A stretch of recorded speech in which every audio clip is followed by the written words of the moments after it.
Hey, I want to welcome everybody out to our first podcast of Lost in the 80's. I'm John Bryan. I'm Brett Yost. And this podcast is all about the 80's. The 80's, the greatest decade of all time. And we'll be talking about different things over different podcasts. That's right. But of course, today we're going to start with our favorite topic, which is...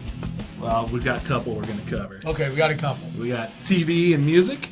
Or Okay. TV and movies, I'm sorry. TV and movies. And then music. And then music. Okay. So Cool. the best ones, let's be honest. So, all right, let's start. So, tell me, man, what was your favorite TV show of the 80's? Oh, hands down, I don't even have to think about it. Knight Rider. Knight Rider. I mean, an robotic car that, like, saved Michael Knight's butt Kid how many times? that Kid. talked. Yeah, Knight Industries 2000. I mean, how cool was that? It was pretty cool. I mean, it was this cool Trans Am 80s. That's right. 83, 84. Iconic. Trans Am. You know, it had all the robotic technology sort of in the car itself. Mm-hmm. You know, and the synthesizer music for the show, the theme song. Well, I remember when it came out, I was not even into my teens yet. I was probably 7, 8 years old, I want to say. Well, I think the show, 83, 84 is when it started. Yeah. So you would have been 10. Was I that old? At the oldest. Yeah. Okay. Yeah. So maybe I was 10. Mm-hmm. Maybe I was 10 when it started. You might have been 9, but either And way. I remember the thing that really grabbed my attention about that show was the turbo boost on the car. Heck That yeah. he could press a button and the car would jump. Well, it had two functions. Yeah. Turbo boost. It was either really Really fast or it jumped. or jumped. I don't know if it was just how he pressed the button, Uh-huh. or Kid just knew what he was doing when he pressed Exactly. it. But yeah, I think like a lot of TV shows over the, in the 1980s, it was a little bit lacking in, substance. substance. The stories weren't, Quality acting. they were just kind of, whatever. But, I mean, that's not why you tuned in. No, the car was the star of the show. No one cared about David Hasselhoff then. Yep, You know, he was just kind of a little glorified extra. You know, the show was about the car. Exactly. Nothing personal, Hoff, but everyone loves the car. Let's be honest. One thing I just noticed, we didn't put on our headphones? Yeah, well, it's the 80s. They didn't have these kind of headphones then. Oh, yeah? Remember, they only had the like Sony Walkman ones. Do you want to put them on now, or what do you want Since to it's a podcast, we better look all official now. Yeah, we better. But that would have hidden my awesome mullet locks, do? Yeah. Well, we wanted to start... And There we go. without the headphones on. yeah. I mean, come on. It's just so that the main purpose of these is so that we can hear that. Each other talk better. Yeah, we can hear the talk better and stuff like that. And we totally make it sound like we totally knew what we were doing. Yeah, exactly. Which, we didn't. Anyway, so back to Knight Rider. So what are your last thoughts on it? I mean, Knight Rider, honestly, man, there's never been another show like it. There were copycats, different. There was like Street Hawk, there was Airwolf, all good shows in their own rights too. But Knight Rider for me was just the one that's. I mean, I loved a lot of shows from the 80s, but Knight Rider was the big one for me. You? So I'm going to talk about one that didn't last very long, but I loved it. It was Greatest American Hero. Oh gosh, that was a great one too. I love that one. Yeah, I loved Greatest American Hero. I think it only lasted like 2 seasons. 2 and 3, yeah, it wasn't very long. It wasn't at on all. very long, but I remember watching it, just seeing the guy. He's a normal guy, and then aliens give him the suit. He gets superpowers. He fly around and stuff like that. Had that great song. Remember, he lost the instruction manual. Yes, and he lost the So instruction manual. Yeah, he had to figure out how to fly, Yeah. how to use all his powers. I mean, who came up with that? It was great. Well, you think about it, that was you just came off of like Superman movie in the late 70s, and then transitioned into Superman 2. So, I mean, superheroes were this was the first phase of superheroes rebirth, basically, in the media. And I understand they're limited, well. but who was the person that sat there and thought, hey, let's make him lose the manual? Make him lose the manual. So he can't use the suit, right? He's just an ordinary. He was a school teacher, if I remember right. Yeah. And for special needs kids, I think, if I remember right. Yeah. And I liked how the suit was kind of like almost the opposite color. Like Superman's was all blue and red, and his was red and kind of that navy blue or black he had that weird symbol, kind of like a Chinese That alien thing. logo, yeah, exactly. Like a yeah. Chinese thing, which, and I hate to get off Greatest American Hero already, but it leads into the other great superhero TV show of the 80s, which was the Hulk. Oh, gotta love the Hulk. Yeah. You know, Yeah. that was a great show. You know, we could probably just do a whole episode on TV shows from the 80s alone. I mean, Yeah. they were such a huge part of our childhood then, too. But the Hulk, let's talk about it. As long as we're sports, Yeah. maybe you can see green glasses here. Yeah. And we talked about aliens, i.e. sunglasses. That's right. Sunglasses, super. So anyways, yes, the original Hulk with the great Bill Bixby. late Bill Bixby and, of course, the Hulk himself, Lou Ferrigno. Lou Ferrigno. And how could you not love that show? Dude, that was awesome. You know, again, a little bit, you know, back then, they didn't spend so much time on the story. It was pretty much the same story every week. I'm walking and I'm gonna go into this little town and there's the big bad there, you know, and But don't forget what the bads would do. They'd get Dr. Banner, and Banner would always say, "Don't make me angry." You wouldn't like me when I'm angry. Exactly. Don't make me angry. And then his eyes would turn green. That close up, and then you knew stuff was about to go down. That's right. And then this is kind of stupid, but I remember like in the schoolyard, you know, because you're a young kid when this stuff's out. And I remember in the schoolyard, and there'd be kids that like emulate that in the schoolyard. Right. Like, but serious, you know? Don't make me angry. Don't make me. Don't make me when I'm angry. Yeah. Yeah, then they'd start to fight, you know? And Man, what kind of school did you go to, man? This is a violent school. Well, yeah. I mean, it wasn't that bad. I think it was just the way kids were back then. That's you know? true. Yeah.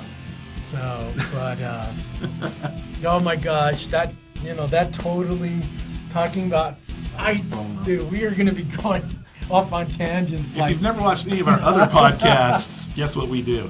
Tangent. Well, I want to tell a little story. Of course he does. And this, it just reminded me of this story. And this is 80s. All right, well, at least it's relevant. But this is going to show you what a nerd I am. Okay, I've known it for 46 years. When the Batman movie with Michael Keaton came out. Love it. It was ended the 80s, what, 88? 89. 89? Yep. Okay. So 89, the Batman movie comes out, and I remember there was this girl that I took to it. I don't even remember what her name was, but this girl I took to it in high school, and I remember it was like, you know, that's when I first started dating and taking girls out, and I took her to this movie, and I was so enthralled in the movie that I totally forgot about her. Totally forgot she was there with me. And I remember to this day driving her home after the movie and me pretending that my car was the Batmobile. And I'm totally like making noises. And I'm like, and she's like, "Are you okay? Why don't you talk to me?" I don't think it lasted very long with her. Wonder why. Wow. I told you I was a nerd. I probably shouldn't have told that story. You can always edit it out. That's an option. Okay, so. Well, as long as we're talking about 80s movies. Okay, go ahead. Where to start, right? Where to start. But, you know, I'm going to start off with, for me, two of the pinnacles 80s movies. Mm-hmm. And I'm going to talk about, and I believe this was 84 as well, the two top movies of that year, Beverly Hills Cop and our personal favorite, Ghostbusters. Yeah. Both emulated so much 80s-ness. Then you had the hot comedians from Saturday Night Live or what SCTV for the Ghostbusters, and then Eddie Murphy was just hot off Saturday Night Live. Yeah. And they did. Now we talk about some great acting and movies with substance. Yeah. Because those guys all carried those movies. Mm-hmm. You know, whether it was the effects or the action or whatever, you know, those were great. Mm-hmm. But the wits of Eddie Murphy, Beverly Hills Cop, Bill Murray, Dan Aykroyd, you know, Harold Ramis, all carrying Ghostbusters. Yeah. My gosh, man, that was just that was like laughter overload that year. Oh yeah. Some great movies. I remember, you know, of course, not being 17 at the time, and I think my dad rented Beverly Hills Cop for me one night when my mom was working. I was like, man, this is a funny show, man. It's a great show. So That's some sentimental memories for me too. Dad sneaking the R-rated movies into me to watch. And to kind of take it back, one thing that is lacking in today's movies it was essential in the 80s for movies was to have a great soundtrack. Oh goodness. And they always went out and found a contemporary hot band to do that song, for that movie. And those movies and the songs are forever intertwined. You think of, like OMD's If You Leave and Pretty in Pink, or Don't Forget About Me and The Breakfast Club, Weird Science and Weird Science. I mean, all these movies had these incredible soundtracks. I still remember, to this day, it wasn't a very good movie, but the movie Lesson Zero with Robert Downey Jr., hardly anybody saw it, wasn't a big hit, but the soundtrack, that is one of the greatest soundtracks of all time. Bangles cover, Bangles, Hazy Shade of Winter. Hazy Shade of Great Winter. Song. That's one I remember. Slayer, Agata Davida Baby, or whatever. Agata Davida. You have Aerosmith, Boogie Woogie Flu. Yeah. And then you have like everything from rap. You have LL Cool J on there. And Juice Jones. Wow, I heard that before. Yeah. I mean, that is, if you want to hear an eclectic soundtrack that is just incredible, Lesson Zero from the 80s. Or the Top Gun soundtrack. Yeah. We're going to transition from TV and movies to music, I think is what we're doing. I think that's what we're doing. I think so. It seems like we're really good at transitioning as well as tangents. As we go into music, I need you to tell me what are your the albums that changed your life from the 1980s. Okay, right off the bat, and I'm wearing one of them right here, Van Halen. Not necessarily OU812, even though it was a great album, but the first one with Sammy Hagar, 5150, blew my mind. Mm-hmm. And the reasons, there's so many reasons why it blew my mind. The first one was, I remember, I was going with my best friend, Brian, we would go to the movies all the time, and, before the movie, you gotta go to the bathroom, and, all that stuff. And the overhead music, the radio station was always playing Why Can't This Be Love? Mm-hmm. And Dreams. And we're like, what the hell is this? Because we, without, MTV was just still kind of coming around to the cable where we were at, and so it wasn't really like, and the radio wouldn't always say who they play. Mm-hmm. But finally, between MTV and the radio, it was like, oh my gosh, Van Halen, Sammy Hagar's with Van Halen, what? Mm-hmm. And Sammy at the time was my favorite performer anyways. He'd just come off of being hot off of I Can't Drive 55, mm-hmm. the VOA album, and so here he is joining the biggest band in the world, Van Halen, because I knew David Lee Roth had his solo stuff out too at the time. So 5150 comes out, and just the opening track, Good Enough, where Sammy just yells, "Hello, baby," and Eddie's guitar squealed, and wow! That was like, I was hooked from that album, on that album, the second I heard that. So anything off that album has always been a very important thing to me, because it was two of my favorite bands joined forces, and the music just really spoke to me in a lot of ways. I'm a huge fan of Van Halen too, but believe it or not, OU812 was actually a bigger album for me. Right. And I think it's, like you said, that first song, Mine Oh Mine, oh my gosh. I remember listening to that for the first time, and when he says, I shook the hand of the devil, looked him in the eye, looked like a long-lost friend. Oh my God. I mean, those words just blew me away.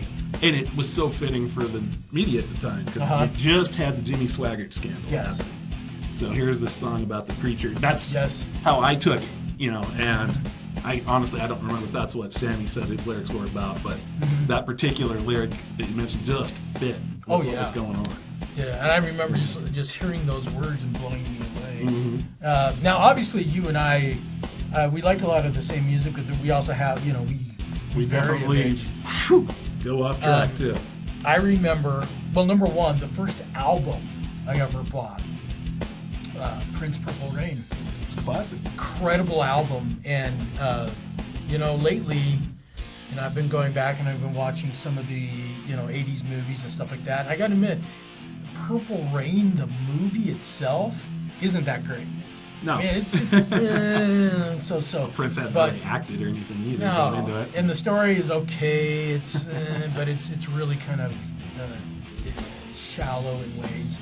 Sure. But what makes that movie is the music. Oh, yeah, absolutely. And Purple Rain is a masterpiece. I always compare Prince and Michael Jackson. When you look at the two, Michael Jackson was obviously the bigger star. Right. But it's because Michael Jackson was more pop and he was more commercial. Yeah, And absolutely. he was able to feed into that. Not saying that, not taking anything away from him, because he was the greatest artist of the 80s. But in all honesty, Prince was the more talented of the two. His music was so talented and so out there that not everybody got it. It was very, in retrospect at the time in the 80s, I hated Prince. Yeah. At the time. But as I grew up and, I started listening to Prince more, not a lot, but then, of course, after he unfortunately passed away, I really started listening to a lot of his music, and I was blown away by just the lyrics alone, the meaning behind them. Yeah, he did sing a lot about some sex, obviously, but there were some deep songs out there, too. Oh, yeah. I mean, I don't even know where to start, but even When Doves Cry, that's probably my all-time favorite Prince song. Yeah. That opening little guitar riff, being a guitar guy, I love that. But the song itself, it's got this cool beat, and the song itself just delves. It's so much deeper than I think people realize. Oh, yeah. Well, the same Purple Rain. Exactly. I mean, it's... I just listened to that before I came here. It's a song that you wouldn't have thought would have been a hit either. Yeah, because it's too... It's too slow and it's long, but that just an incredible piece of work. And very deep in the things that he says. Again, doesn't say much, but what he's saying has a lot of meaning. Yeah, exactly. And obviously we can go on and on with Prince. If you don't mind, I'll go ahead again, because there's the other album, and I would say that this album probably did affect me the most in the 80s. The album that I constantly, even today, I listen to a lot. U2, the Joshua Tree album. It's a classic. And the thing that I love about that album are the best songs were the ones that they didn't release. That's the way it works a lot of times. Yeah. Especially with the albums back in the 80s. Not taking anything away from, With or Without You or Streets with No Name, but Red Hill Mining Town, Yeah. one of the most incredible songs ever written, never released. I think at one point they thought about releasing it, but Red Hill Mining Town, just I remember that was the song of my summers. And I've never found an album that has more of captures a feeling more than the Joshua Tree. There you go. See, I'm not going to dispute it at all. So just thought I'd say that. For me, all right, then I'm going to say my other favorite influential album for me would be Def Leppard's Pyromania. Yes. That was huge for me because, you talked about how Purple Rain was your first album you bought. Now, it wasn't necessarily my first album I bought. I think my first album was actually Duran Duran, another great 80s band. Oh, of course. Seven and the Ragged Tiger. But Def Leppard, Pyromania, I remember watching MTV at a friend's house, and I want to say it was Photograph or Rocket Age, it was one of those two. And I remember watching the video, and I'm just hearing this song, this raunchy, raw guitar, and I was just like, holy, you know what? And family show, trying to keep it censored. And I was just like, this is cool. That to me was my real first introduction to the rock, hard rock scene that the 80s movement started. That's where it started for me. And I just really became, as you know, a big fan of the 80s metal scene. Oh, yeah. The hair bands, hard rock, whatever you want to call them. That was my genre. That was where I went. You kind of went more new wave-ish. I did. Alternative, which was... we'll have another podcast on that. Absolutely. I definitely, to this day, huge fan of bands like Flock of Seagulls, OMD, New Order, those types of bands. But obviously that'll be another podcast. Right. And that's where, and I'm sitting there, Def Leppard, Rat, Motley Crue, Van Halen, obviously.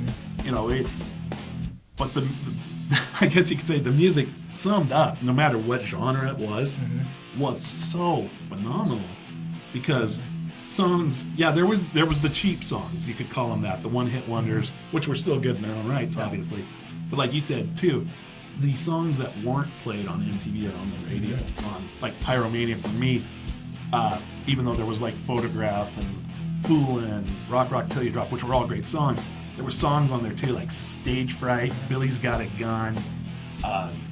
Oh my goodness, just the other name escapes me. The other song I'm really off of that, but those were so good, and they weren't, you know, obviously those particular songs didn't necessarily have to do with the more mainstream music that was being played on MTV, especially the rock scene. It was more kind of about sex, drugs, rock and roll on a lot of the music then. But some of these songs, the deep cuts as they're called, on a lot of these albums, are the songs that we're talking about that had meaning, that had, whether it was talking about world events, that kind of thing, that really stood out to me. Yeah. You know, as a genre, and I could probably go off topic on that. Well, I think, and again, another podcast, I think that we need to do one where we talk about controversial songs of the 80s that are basically classics today. I don't know if you've noticed it, but I remember when I was a kid, like AC/DC was like, oh no, you don't listen to those guys. Because they're All Night Long is a horrible sex song. And now you go and they're playing it in Highway to Hell. They're playing it. Devil song. They're playing it in kids shows. Exactly. Or you watch the internet and there's kids listen to AC/DC and react, and they're loving it. Yeah. Which talks about the timelessness of those acts as well. I think one great example of that is Motley Crue's "Shout at the Devil." Heck yeah. I remember when that came out, and that was like I couldn't listen to it. No, my parents did not. You know, that was satanic. It was, even though they didn't know what it was about. Yeah. But the I don't know if that was necessarily the PMRC at the time or what that was. You know, because they were fighting Ozzy, Judas Priest, and all those Twisted Sister, all those guys. Yeah. And Shout at the Devil for some reason kind of made that list, which, you know, listening to the interviews with Nikki Sixx, you know, years after, it has nothing to do with devil worship at all. You know, it's about actually standing up against temptation and that kind of thing. So exactly. That's what it's Shout at the Devil. It's about the devil, and they've got a little pentagram in their videos. So God forbid you should watch it and be seduced by the dark But again, side. a song that, you know, because compared to today, that was a real controversial song back then. Oh yeah. But the talent and the meaning and what took to make that song. I mean, today that song is a classic. And well, you look at it, you know, it shows up in, you know, a few years ago it was in one of the Guitar Hero video games. So here's these little kids. I remember I'm playing it with my sons. Dun, dun, dun, dun, dun, dun, dun, shout. And so it was so controversial for us. And then here I am jamming with my kids to it on Guitar Hero at the time, cranking on my car now with my kids, and they're singing right along with you. Exactly. So I mean, there's so much that we can talk about in these podcasts about, you know, the 80s and what was so right with that decade. So right. And we'll even talk about what was so wrong with that decade. I mean, just to say. I mean, I hate to say it, but, you know, we really grew up in the golden age. We did. We had the best, obviously, TVs, movies, music, toys. We can get into a whole other episode on. Because the 70s was a great decade. It was a transitional year. It came off the rough 60s, or decade. The music, I'm not saying the music wasn't great in the 70s, because there's some great stuff out of the 70s, but the 80s is where the creativity and all of that out there music that was coming out of the 70s, the talent and the creativity caught up with the commercial in the 80s. Yeah. So you have this perfect blend. Now, by the end of the 80s, we start to see the end of that. And there's another blend to another transition to another type of music. You know? And then we hit into the 90s, and you still have some great music in the 90s. You know, some good stuff coming, but then you slowly see music begin to decline until you hit the 2000s, and then you're just about to 2020, and we'll see what the new Roaring 20s is going to bring us. We'll see. I mean, I'm not saying there's not some good stuff out there, because there is. There is. But I mean, what is mainstream and what is commercial and all that? Exactly. I mean, there's different reasons for it too. No, that's exactly it. It's all commercialized, and You know, and that's the stuff where people are missing out on the real talent that Exactly. still actually have stuff out. Because, I mean, I feel really, really bad for our kids, because when they're our age, are there going to be concerts? Who knows what they'll be doing? Because I can guarantee you, I mean, who's a big 2000 act? Maybe Katy Perry. I don't know. I can't even tell you who. Perry, Taylor Swift. Yeah. Are these guys going to be touring? And 20 years, where are they going to be? Yeah. And as an adult, do you really want to be hearing songs from the Disney Channel? Well, let's Let's face it. not today's Disney Channel. Yeah. The Disney movies we grew up with in the 80s. In the 80s. However, yes, we were all Whereas, today, I mean, the biggest concert of 2020 is going to be the combination of Def Leppard, Poison, Motley Crue, and Joan Jett. And gosh, what decade were they all from originally? Oh, that's right. The 80s. Yeah. The 80s. And here they are. Exactly. And sold out most of their shows already. Oh, yeah, and what's one of the biggest reasons for all that? Oh, yeah, that's right, because they wrote and they own their songs. Oh, gosh, that's the other big difference between today's artists and the 80s is, I mean, Joan Jett, doesn't matter how much you like her or not, she owns her stuff. She wrote her stuff. And honestly, Joan Jett, I'm going to just talk about Joan Jett real quick as long as we're kind of on this subject. Joan Jett is badass chick. Yes, she is. She really is. She represented exactly what the bad girl of the 80s should be. Yep. Joan Jett, Pat Benatar. Yeah. Lita Ford was obviously, Joan and Lita used to be in a band together in the Runaways in the very early 80s, and they were great too. But when they went solo their own ways, I don't know what it was, but like Joan Jett, I think just skyrocketed, just improved so much. Yes. And Lita Ford did too. They both did, and nothing against the other girls in the band who were great too. But yeah, they both just represented, to me, and like you said, Pat Benatar, we'll throw her in there too. They were the queens of the 80s music. Oh yeah. Lita kind of came out late in the 80s when the hard rock was coming, but... Well, I remember too, and then maybe we're going a bit long and we're starting to really go off on tangents here. Not but us. I remember when the battle was between Madonna and Cyndi Lauper. Oh, on goodness, who was going to be the best. Who was the queen of MTV? Now, obviously, Madonna came out ahead, and she won a long term, yeah. She won a long term, but also Cyndi Lauper. Again, kind of that same thing between Jackson and Prince. Yeah. My opinion, Lauper was by far the more talented musician. I was just actually having this conversation the other day about Cyndi Lauper, and I was talking about, girls just want to have fun. And of course, here we were as boys in the 80s. Yeah. That song, at least I was like, that's about girls. I don't want to, girls just want to have fun. So what? That's stupid. But, again, here it is. Here we are, older and wiser. Somewhat wiser, for those of us that know us. Just a little wiser. Just a little bit.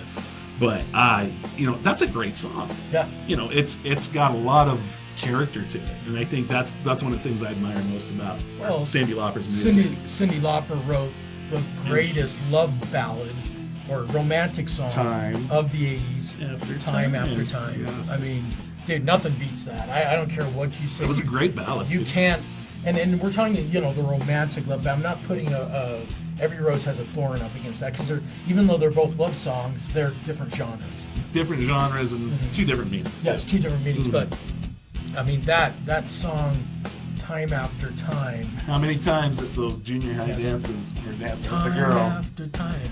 If you're lost, you can look and you will find me. Don't start singing. Okay, no singing. We want people to watch the podcast. That's true. We don't want them tuning out. But yes, it's a great song. We could really literally just do multi-episodes on 80s music, all these subjects that we're going to be talking about now, that we talk about today, and we probably will all talk about more in other podcasts, as well as all the other great things that the 80s brought us. That's right. And being products of the 80s, I have no regrets about growing up in the 80s, except maybe fashion choices. I mean, but it was a great time to be a kid, at least, When 1980 hit, I was 7, you were 8. Yep. And in 1990, it was 1990, I was entering my last year of high school. Yeah, I just graduated, Yep, you had just graduated. So I graduated in 91. 90.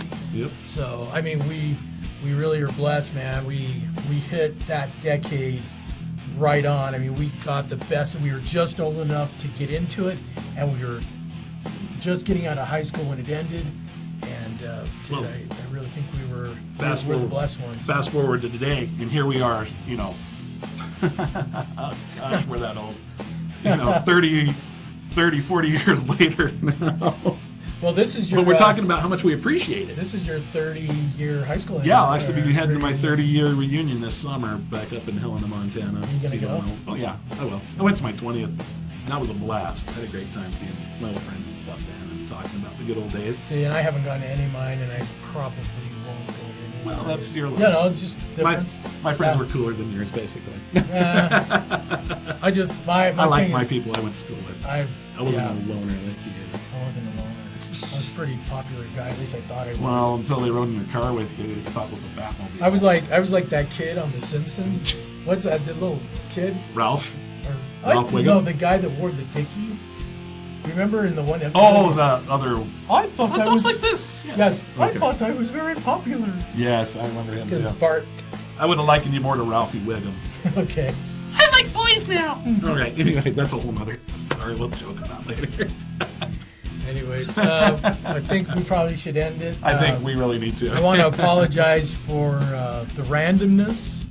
But that's what we do, so yeah. There's really no apologies even like saying that. And the one thing I did want to say is that we wanted to do this first podcast just kind of feeling it, feeling the 80s and feeling where we want to go. Get the vibe. Thus the mullet. Exactly. Sunglasses. The glasses. Hopefully you can see these. Sorry about my hair now. we are doing the green screen. I hope that it comes out cool. We'll see what it is because I don't know what it is right now. But I hope it's cool. Whatever. I hope it's cool. I hope I'm pointing at something cool. My mind's just going somewhere. We need to cut it off now. What we're going to put up there, I don't know. We'll see. But I promise that our future podcasts are going to be a bit more focused and direct. We'll have very specific topics that we're going to research and talk about with knowledge and, Will it be on point, though? That's the great thing about us. You never know. We don't know.